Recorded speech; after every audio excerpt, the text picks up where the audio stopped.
In Hyperion, the latest in a series of continuing updates to EVE Online, we focus on world-shaping changes to Wormhole Space and a ton of quality of life features. Hyperion is coming to a hard drive near you on August 26th. Let's go take a look at some highlights. Hyperion is introducing a completely new type of level 4 security mission. We're calling these burner missions, and they're only going to be completable in frigates, Tech 1 and Tech 2. We think this is going to provide a really great variety for level 4 mission runners. They're going to get a chance to go after these high-value targets where you face a single, tough frigate NPC in a mission, one at a time. And it's going to be a real big challenge. We're going to be making the biggest set of improvements to Wormhole Space since they were introduced years ago. I know a lot of players are very excited about the changes we're making to wormhole effects, especially the black hole effect, which has been very unloved over the past couple of years, but we're completely reimagining it as a fast nano missile wormhole, and we think people are going to be very excited to fight in those. We're also making some big changes to the way you jump through wormholes. Wormhole exits won't appear until someone has actually jumped through or after a certain delay. And larger ships are going to appear a bit further away from wormholes than smaller ships. We think this will add some great excitement and risk to rolling wormholes to look for PvP. We're also making some big changes to bookmarks, which wormhole users use very heavily. And the copying of bookmarks is going to be much faster, and we're going to allow you to copy more bookmarks at the same time. We're adding a lot of new connections between wormholes. C4 wormhole systems are going to have a second static connection, and there's going to be a lot more random wormhole connections, including a new type of wormhole connection that only allows small ships like frigates and destroyers through. These are going to be really exciting for going on fast roams with your corp. Overall, we're very excited about what wormholes are going to be getting in Hyperion, and we're getting a lot of great feedback from everyone in the wormhole community. We thank you very much for all that feedback, and keep it coming because we are listening. For planetary interaction, we're going to remove the alliance restriction on placing down new PI colonies in sovereignty-held nullsec space.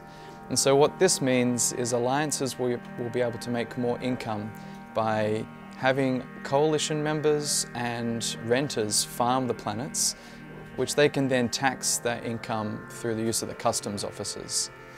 And the customs officers we know are really great conflict drivers, particularly on a scale smaller than taking all of a sovereignty within the system. So more income and more good fights. We're improving the overview. We're making it possible to share it with other people. So if you have set up the overview the way you like it, you can share it with your friends and help them out. The way it works is that I open up my overview settings, drag a link here to the chat to share it with my friends.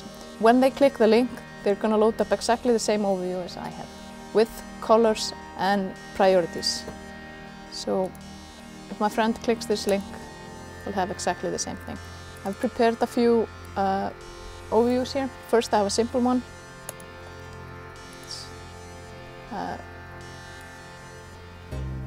And here is my PvE one.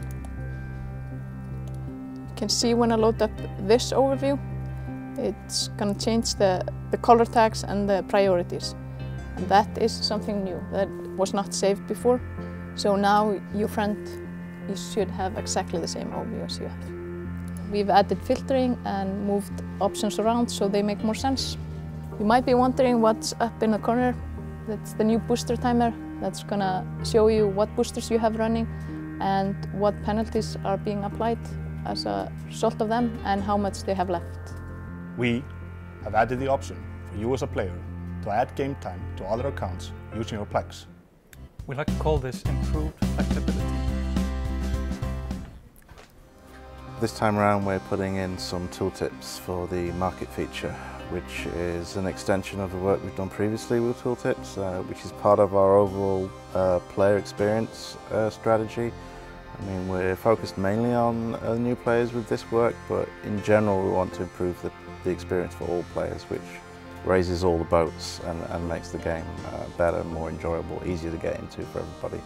We see the market as a key feature, and the more people who are able to use it and more people who are more quickly able to get into it, is better for everyone. As people will have come to expect, we're also going to be doing ship rebalancing. We're working on the heavy assault cruiser class, reducing the power of the Ishtar a little bit, and adding some extra speed to the Munin and to the Eagle. We're also updating the Nestor battleship. We're reducing its price, and we're giving you the ability to allow your friends to refit when they're nearby you. We're also going to be reducing the capacitor need of large battleship microwarp drives to make them a lot more effective.